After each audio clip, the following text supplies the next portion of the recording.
Hello, and thank you for watching Accelerate with Nerdio. In today's lesson, we're going to talk about managing dedicated desktops. And as always, please check the comments section for any additional articles, links, videos, and always check out help.nerdio.net for any further review. So our agenda today, we'll quickly talk about prerequisites for a dedicated desktop, and then we'll talk about ways to manage via the user's blade in the Nerdio admin portal, and we'll also talk about managing autoscale. So, the first thing you'll need to do is understand how the golden image template works. And we have some great videos on this, but again, any dedicated desktop, right? This is that one-to-one independent desktop that a user could own is going to be built from that golden image template. So you want to have that template in the shape that you want the desktop in, and then you can always add things to that desktop after the fact. The second thing you want to know how to do beforehand is how to create that dedicated desktop. And again, you go into the users module, you can select that as an option for the user. It'll build the desktop. We do have a separate video that covers this in detail. So when we think about managing the user's desktop via the user's blade, there are 7 key options that you're going to have. Log into desktop, disconnect session, log off session, restart desktop, shut down desktop, revert desktop, and then the ability to go in and resize the desktop if needed. We'll talk about these individually in the Nerdio admin portal in just a moment. The other thing that we'll focus on is the optimize blade, and this is where you can set up desktop autoscale as well as configure autoscale profiles. So here we are in the Nerdio admin portal. We'll go to the users blade here. And for today's example, I'm going to use Andy IT admin. He has a dedicated desktop, as we can see here. We can see the size of that desktop currently. We can see where it's located. Now, if I were to need to do some day-to-day troubleshooting or tasks for Andy, I would go to the drop-down. The first thing I see is log into desktop. So just to be very clear, this isn't a way to impersonate or shadow the user. This is just simply a reminder to the locations where you can download Microsoft's WVD remote desktop client or go to the HTML5 client. So again, just a handy way to go back to these resources. These links are both going back to Microsoft web pages. The next thing we could do is disconnect session. What disconnect session will do is it will actually disconnect the user from the desktop. Keep in mind, this is different than logging off. The next thing we see is log off session, right? So disconnect session might be if the user session is hung or you're hoping that just breaking the session but not fully logging it off will fix the issue.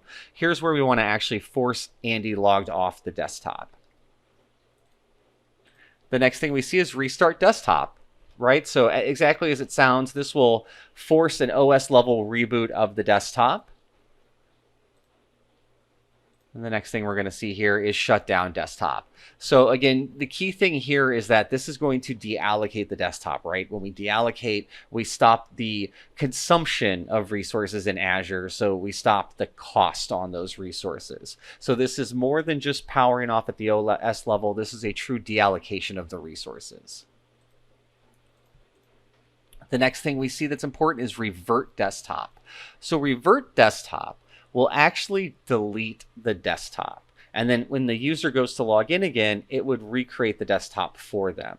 So keep in mind that there's a couple steps here. You would go ahead and you would revert the desktop, which would delete it. And then if you go to log in as the user again, it will force it to be recreated, which means there will be a little bit of time while that build is occurring.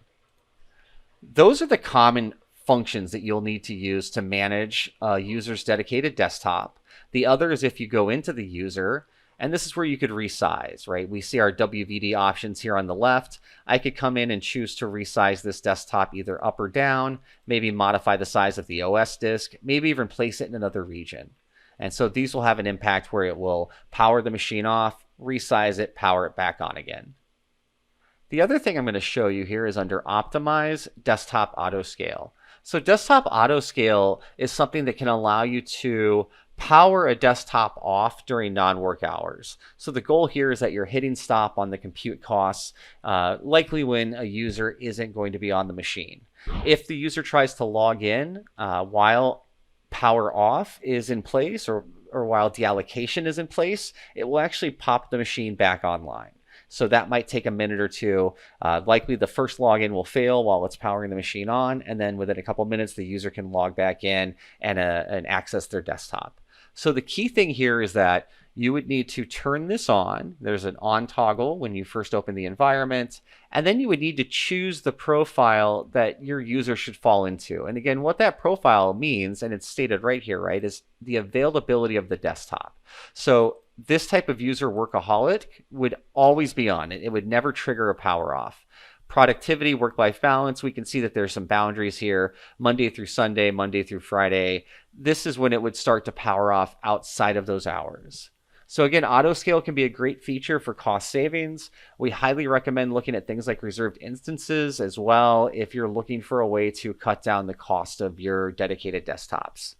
As always, don't forget to visit help.nerdio.net, and I appreciate you watching this video. Have a great day.